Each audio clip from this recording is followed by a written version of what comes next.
2024 Volvo XC60 T8 Recharge plug-in hybrid. Today we're going to give you the full review. It's actually Abe's first Volvo review as well, so let's get into it. Volvo's designs, I'm a sucker for. I think they're absolutely gorgeous. You can get the XC60 in two different themes. This is the dark theme, which is a little bit more sporty. You can also get it the chromed out light theme, which I think is, I mean, it's not my style, but the typical age of a Volvo owner is not my age either. So maybe they like, you know, the brighter theme.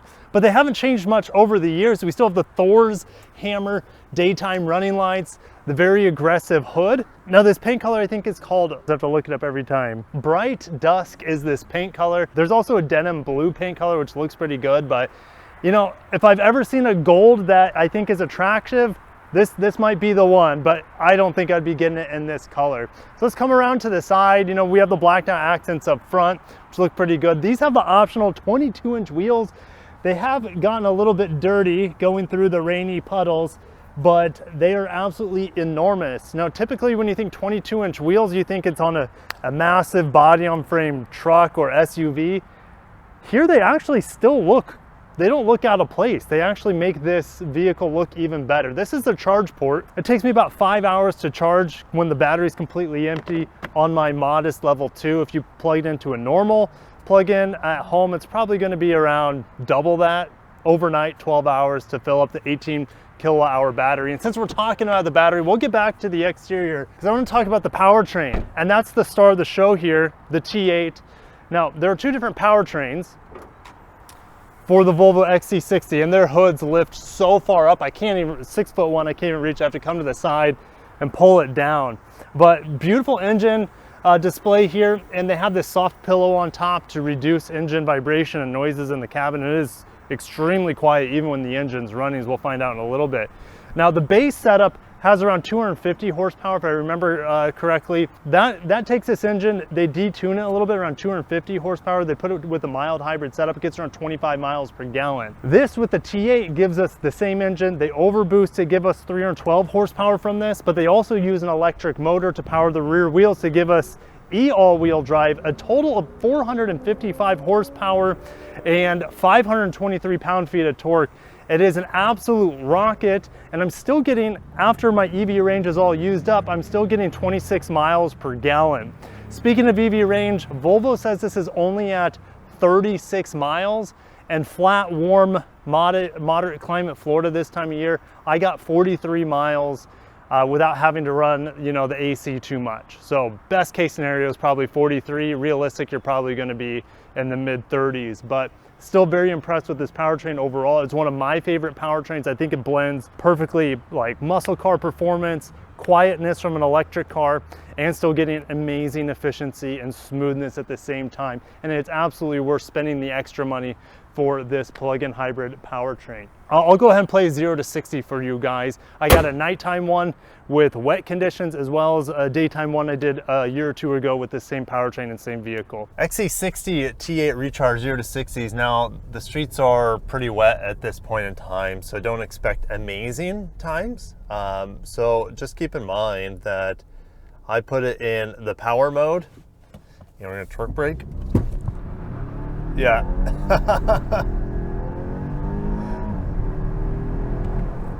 It's still fast. I mean, I spun my wheels probably for the first 2 gears. 0 to 60 in 5.15. Gonna torque brake it and go. This thing is fast. And you can just feel the heft of it. Well, there's 70 already. 4.63 seconds. All right, I said we would get back into the exterior design. There's not much else to say. We got blacked out window surround, blacked out roof rails. If you're tall enough, you can see the beautiful glass roof. As we come to the rear, signature D-pillar taillights that come all the way up. We see this on the bigger brother, the XC90, and you see it on the smaller brother, the XC40 as well. And there's no visible exhaust tips back here. Would have been nice, I guess so, but Volvo, you know, they want to be more and more electrified as time goes on, being fully electric probably by the end of this decade, but time will tell. Let's go ahead and get into the rear here. Automatic liftgate. It does have the kick sensor. I had hands full of groceries the other day. It works as well. Now this has air suspension. If you come in close, we have these buttons that can raise the car and lower the car with the air suspension. You just hold it and the rear of the car starts dropping. You press this and the rear of the car starts raising. Underneath here we have the charger, you have the 12-volt battery as well, and you have some canisters here for the air suspension to make this vehicle actually ride really smoothly on these massive 22-inch wheels. So go ahead and follow me into the back seat. Putting Abe's car seat in was super easy because if you look right here at the hooks, they just slide right up and you can slide them right back down.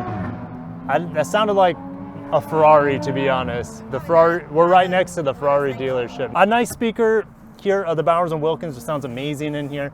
I like that this has the wool, so we have that wool accent there on the door. And me at 6'1", good leg room, good headroom, good view of this panoramic sunroof as well. Abe is doing great back here. He seems to have, I don't know, a calming experience with these nice gray wool seats too.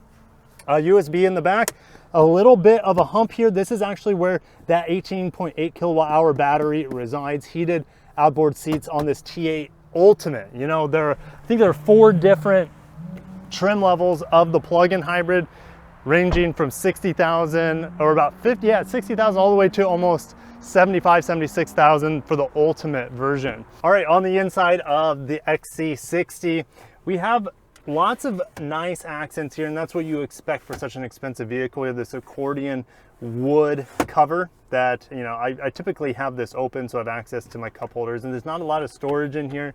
You know, we do have USBs in here.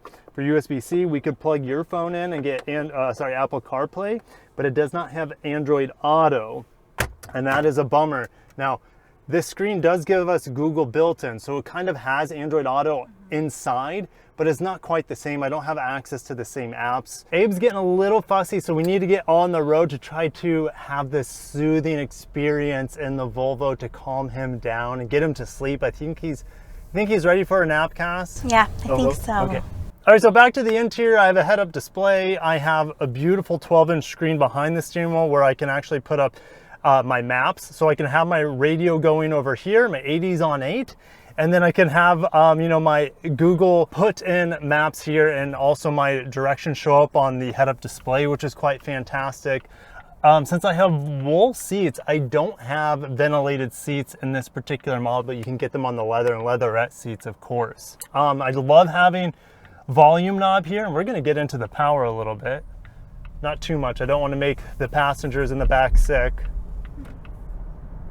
Oh yeah, that's right, I'm in pure mode. Well, I set in the settings for the car to always start in pure mode. And pure mode is what Volvo calls their full electric mode. And you have a few different settings. You can put it in like the high performance mode. You can put it in hybrid mode at startup, or like constant all-wheel drive as well. We'll get back into the driving modes here in a little bit, but the brakes here, even though we have a combination of friction brakes as well as the regen brakes from the electric motor, it is so predictable and smooth to decelerate this Volvo T8 Recharge. And it also turns into one pedal driving if you want to put it into what's called B mode, or I think it's the battery regen mode. But yeah, it turns this vehicle to one pedal driving. In my opinion, it's one of the best one pedal driving out there on the market, hybrid or fully battery electric. I think it's, you know, them and Polestar do the best one pedal driving out on the market. Despite that, I still prefer to drive with 2 pedals 90% of the time, unless I'm in stop and go traffic. But the cool thing is I can disable the creep function here, even in normal drive. And so when you come to a stop, the vehicle won't start going unless you put the gas pedal on. Air conditioning. Now, it's actually 84 degrees. It wasn't supposed to be this hot today. I think it was supposed to be 70 degrees.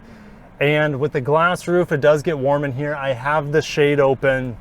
The air conditioning is cold. Cass, how is it back there? Do you have, where are your vents? Aren't they on the... They're on the, it feels like I'm getting them on the bottom, actually. What's this over here? This is a vent. It's headed, oh, yep, I can feel that one. So there's like door vents, I guess. What are those called? Oh, B-pillar vents? B-pillar vents. And then I feel like I have one on the bottom, like a foot vent, I guess. Okay, so your feet feel like they're getting cooled off too?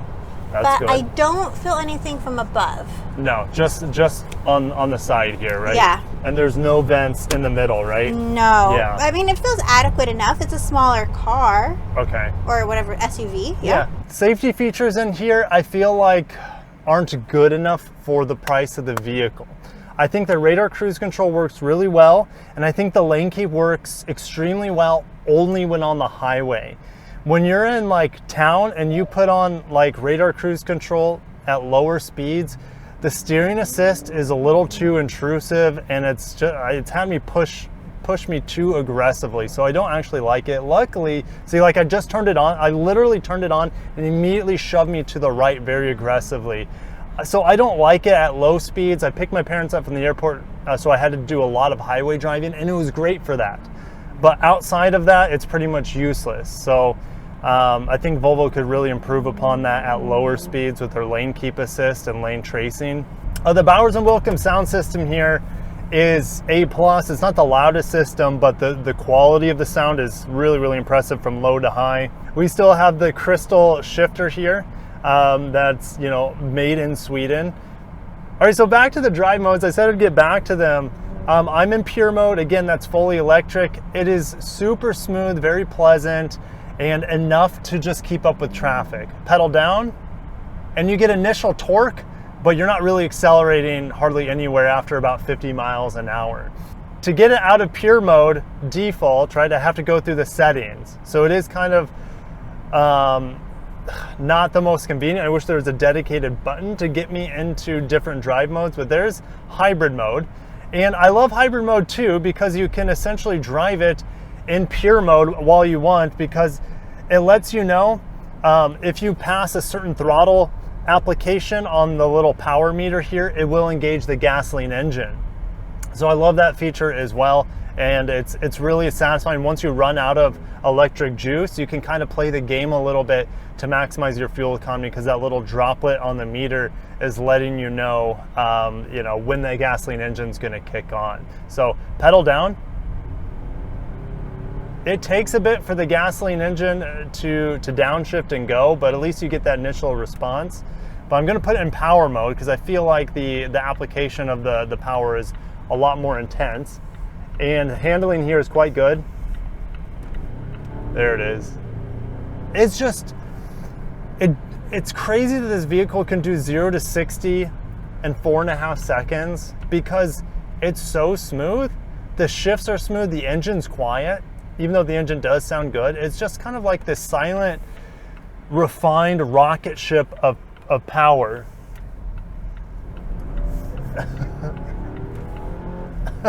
Sorry, yeah. It is pretty addicting. It is pretty addicting to get in the power, as Cassie's like, careful, they're bicyclists, but they, you know, they were in the bike lane, I wasn't. So anytime I get a Volvo with this powertrain, I drive these vehicles a ton, even if I have a different press car. And the reason is, the comfort in here is fantastic, the refinement's fantastic, the technology is minimal, and I like that. I don't like a lot of technology in my cars. There's a basic screen that's easy to navigate. It's easy to figure out the settings too. It's just this wheel, and then it's super intuitive. There's no learning curve here, in my opinion, with Volvo setup. Also, as I see the climate control here, the heated steering wheel is super hot in here. It has 3 different settings. And the heated seats are not too bad as well, but what? Oh my goodness, Kirk. It's fast. It's so fast, but that Porsche was waving me forward, right? So I had to let him know what I'm packing. I could probably leave that old Porsche in the dust in a straight line, which is just insane. Back to the seats. They do offer good bolstering, especially in the legs, and it's not annoying bolstering that feels like you're suffocating in the seat. The upper part's nice and wide, but at the very end it's nicely bolstered, and then you also have the thigh extension cushion down here at the bottom, which is electronic, by the way. So there we go. You can see it on the screen now. I can adjust it. It's now contracting, then extending there. So I like it. I honestly prefer the old system, which is just like a little bar on the bottom. It's manual and it's a lot faster. And I think that was letting me know that the car in front of me was pulling ahead, that little chime, which I haven't heard before. But should we give it, you know, a little bit acceleration this last time? No?